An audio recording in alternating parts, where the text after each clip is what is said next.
Hi friends, আমি আগের ভিডিওতে আলোচনা করেছিলাম যে ইউপিএসসি সিভিল সার্ভিস পরীক্ষা বা যে পরীক্ষার মাধ্যমে আমরা আমাদের পপুলার আইএএস অফিসার হওয়া যায় সেই পরীক্ষারই সিলেবাস এবং স্ট্র্যাটেজি নিয়ে আলোচনা করেছিলাম। আজকের এই ভিডিও থেকে আমি আলোচনা করব যে এই পরীক্ষার এক একটা সিলেবাস এবং স্টাডি ম্যাটেরিয়াল ইন ডিটেইল আলোচনা করব।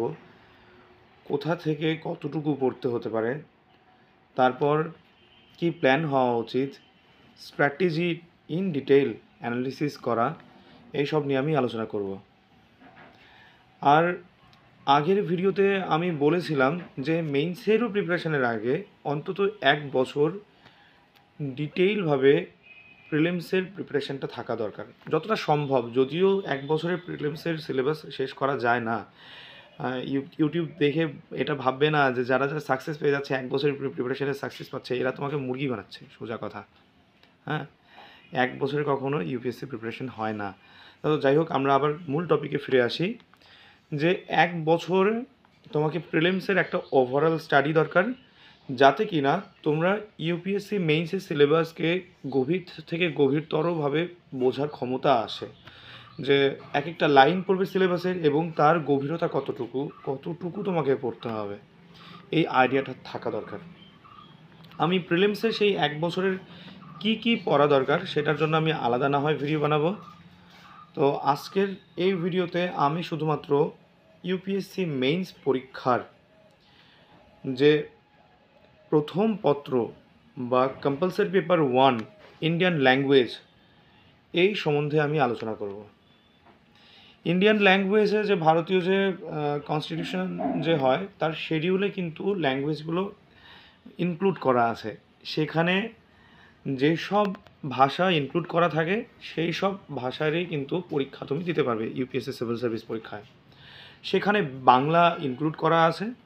তো আজকে ক্লাসে থাকছে যে ইউপিএসসি সিভিল সার্ভিস পরীক্ষা বা ইউপিএসসি আইএএস পরীক্ষার মেইনসের কম্পালসারি পেপার বাংলা টপিক নিয়ে আলোচনা করছি। তো সিলেবাসে লেখা আছে কম্প্রিহেনশন অফ গিভেন প্যাসেজেস।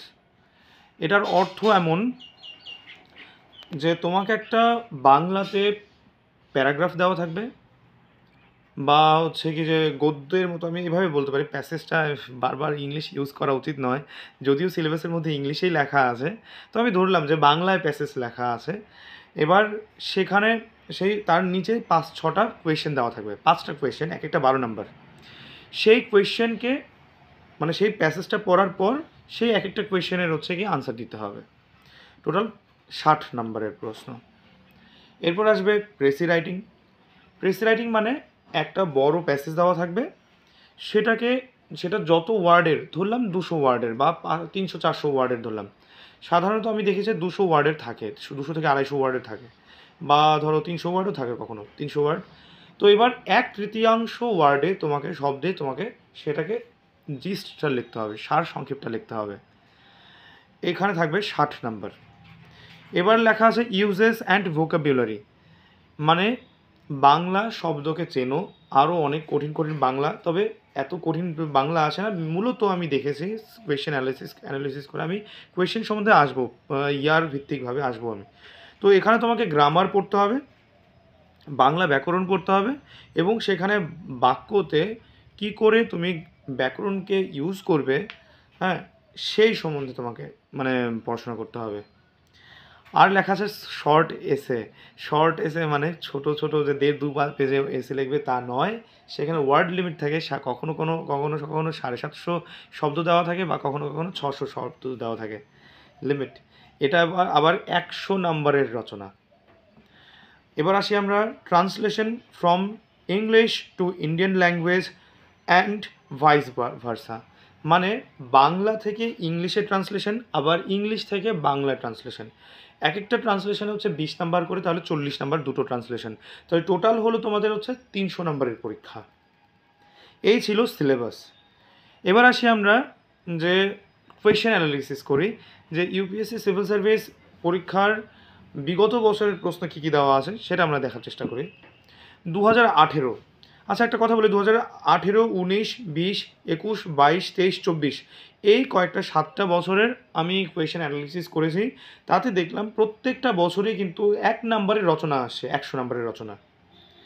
তারপরেই একটা আনসিন দেওয়া আছে, মানে কম্প্রিহেনশন দেওয়া আছে, প্যাসেজ দেওয়া আছে, মানে সরি প্যাসেজ দেওয়া আছে, কম্প্রিহেনশন মানে কম্প্রিহেন্সিভ অ্যানালিসিস করতে হবে।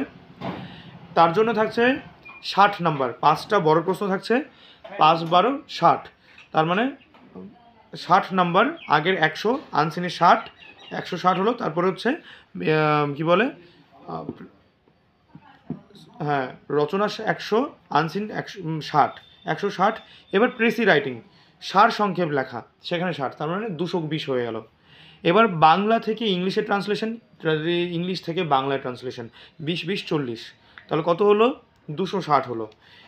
এবার হচ্ছে গ্রামারের পোর্শন। এই গ্রামার ছাড়া এই 260 নাম্বার প্রত্যেকটা বছরে কিন্তু সেমই আসছে। এবার আমরা আসি 2018 থেকে 2024 পর্যন্ত গ্রামারে কী কী আসছে, 40 নাম্বার। 4টা অংশ আসছে, 4টা অংশতে 10 নাম্বার করে, 40 নাম্বার। 2018-তে শব্দযুগল পার্থক্য, সেম উচ্চারণের দুটো শব্দ দেওয়া থাকবে, সেখানে হচ্ছে মানে প্রায় সেম উচ্চারণে দুটো শব্দ দেওয়া থাকবে, এবার সেখানে পার্থক্য বলতে হবে, সেটা অর্থের পার্থক্য। শব্দযুগল পার্থক্যতে 10 নাম্বার, 5টা করে, এক একটা 2 নাম্বার। তারপরেই আসছে বাগধারা 10 নাম্বার, পদ থেকে 10 নাম্বার, সমাস থেকে 10 নাম্বার 2018। 2019-এ আসছে বিপরীত শব্দ 10 নাম্বার, বাক্যে প্রয়োগ। তারপর হচ্ছে বাগধারাতে 10 নাম্বার, পদ থেকে আসছে 10 নাম্বার, অশুদ্ধি সংশোধন থেকে আসছে 10 নাম্বার। 2020 যে বিপরীত শব্দ আসছে 10 নাম্বার, বাগধারা 10 নাম্বার, পদ থেকে 10 নাম্বার, অশুদ্ধি সংশোধন থেকে আসছে 10 নাম্বার। অশুদ্ধি সংশোধন যখন করতে হচ্ছে তো আমাকে ডিটেইলড গ্রামার অ্যানালিসিস করতে হবে, ঠিক আছে। ঠিক আছে, আমরা স্টাডি ম্যাটেরিয়াল নিয়ে পরে আলোচনা করছি। 2021-এ আসছে শব্দযুগল পার্থক্য, তারপর বাগধারা 10 নাম্বার, পদ থেকে 10 নাম্বার, সমাস থেকে 10 নাম্বার।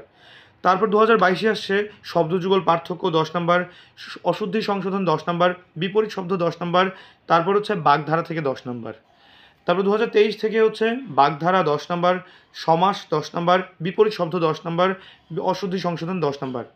2024-এ বাগধারা 10 নাম্বার, সমাস মানে কি 10 নাম্বার, বিপরীত শব্দ 10 নাম্বার, অশুদ্ধি সংশোধন 10 নাম্বার। তাহলে এই হচ্ছে 40 নাম্বারের গ্রামার।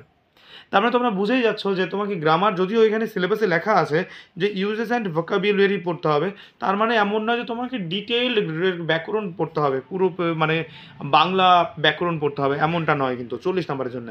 তোমাকে ওখানে রাইটিং স্কিলই তোমার 260 নাম্বার দেওয়া আছে, তার মানে এখানে 40 নাম্বারের ওয়েটেজের জন্য পুরো ব্যাকরণ বইটা পড়ার দরকার নেই আমার। তবে যতটুকু মেনশন করেছে পুরো ডিটেইলে পড়তে হবে। স্ট্র্যাটেজি নিয়ে মানে কি সিলেবাস মানে স্টাডি ম্যাটেরিয়াল নিয়ে আমি পরে আলোচনা করছি। তাহলে এই দাঁড়ালো যে ইউজেস অ্যান্ড ভোকাবুলারির টপিক থেকে তোমাকে পড়তে হবে শব্দযুগল পার্থক্য, বাগধারা পড়তেই হবে, পদ পড়তে হবে, সমাস পড়তে হবে, তারপর হচ্ছে অশুদ্ধি সংশোধন পড়তে হবে, বিপরীত শব্দ পড়তে হবে। ব্যাস এই কয়েকটা জিনিসই তোমাকে ঘুরিয়ে ফিরে কিন্তু এই 7টা বছর তোমাকে রিপিট হচ্ছে বারবার। 25-এর প্রশ্ন আমি ইউপিএসসির ওয়েবসাইটে এখনও পাইনি, যখন আপলোড করে দেবে তখন আমি হচ্ছে কি সেটা নিয়ে আমি আলোচনা করব। তাহলে আরেকবার রিপিট করছে কী কী পড়তে হবে, শব্দযুগল পার্থক্য, বাগধারা, পদ, সমাস, বিপরীত শব্দ, অশুদ্ধি সংশোধন। এই 6 রকমের জিনিস তুমি যদি পড়ো তাহলে তোমার 40 নাম্বার কিন্তু ইউপিএসসি সিভিল সার্ভিস পরীক্ষার মেইনসের যে কম্পালসারি পেপার 1-এর পুরো টপিক তোমার কমপ্লিট হয়ে যাচ্ছে, ঠিক আছে। মানে ওই ইউজেস অ্যান্ড ভোকাবুলারি কমপ্লিট হয়ে যাচ্ছে, ঠিক আছে। তো আজ এই পর্যন্তই থাক। নেক্সট ক্লাসে আমরা যে স্টাডি ম্যাটেরিয়াল বা আরও কিছু অংশটাকে আমরা ডিটেইলে স্টাডি করব, অ্যানালিসিস করব, তারপর আমি তোমাদের সামনে তুলে ধরবো, ঠিক আছে। Bye, all the best.